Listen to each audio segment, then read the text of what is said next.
They sent a message.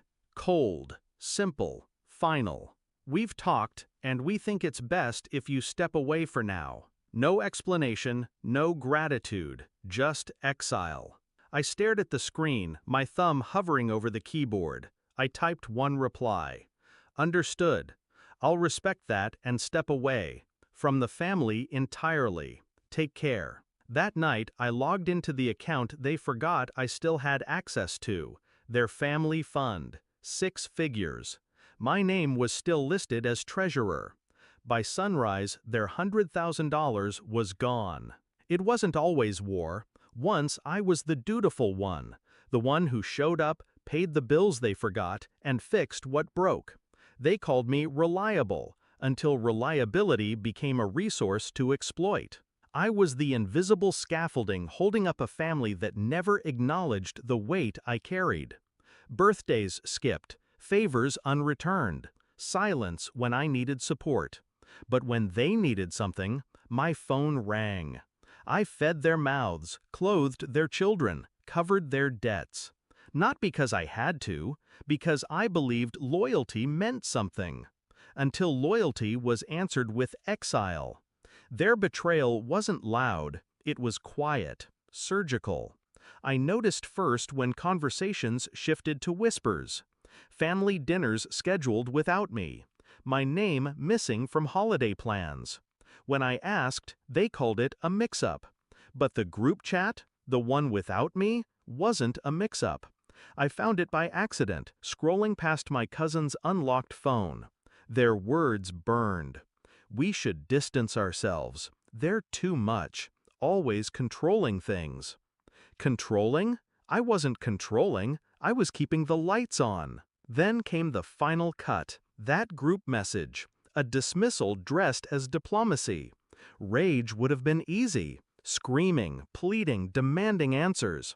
But rage is loud. Revenge requires silence. I didn't throw my phone. I didn't cry. I sat down at my desk, opened a folder labeled simply, Contingencies. Every receipt I kept, every login, every overlooked document I managed.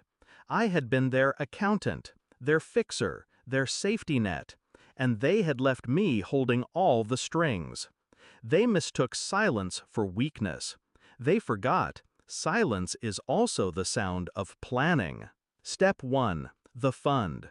The family emergency savings they all contributed to, but I managed. They never cared to learn how it worked. They left it to me. I transferred the balance into a separate account, one with no connection to my name. By morning, it was untouchable. Step 2. Exposure. The cousin with the secret gambling debts? I forwarded statements to his wife. The aunt siphoning money from her employer? I mailed the proof, anonymously, to HR. The brother-in-law bragging about tax shortcuts? I sent those records to the IRS tip line. Step 3. Silence. I blocked them all. Emails, calls, numbers. No explanations, no arguments. Just absence. Let them scream into a void. Weeks later, one broke through. My mother. She found me outside a cafe, desperation painted across her face. "Why would you do this?" she demanded. Her voice cracked, but I didn't flinch. I looked her in the eye, calm. "You asked me to step away. I respected that. Entirely." She blinked, realizing. The fund? The exposures? The chaos unraveling behind her? Piece by piece, the puzzle locked into place in her mind. "You destroyed this family," she whispered. "No," I corrected. "I just stopped holding it together." Their empire of secrets collapsed in weeks. The gambling cousin divorced. The aunt fired, reputation in ashes. The brother-in-law audited, cornered by numbers he couldn't erase. And the fund? They whispered about it at gatherings I wasn't invited to. Who took it? Where did it go? They pointed fingers at each other, suspicion tearing them apart. Not once did they suspect the quiet one, the one they dismissed. I didn't celebrate. No champagne, no victory speech. Revenge isn't about noise. It's about correction, balance. When I walked away that night after the cafe, I felt lighter. Not happy. Happiness was never the goal, but free. For years, I begged for a seat at their table. Then they pushed me away. And I realized my greatest power wasn't being included. It was being excluded.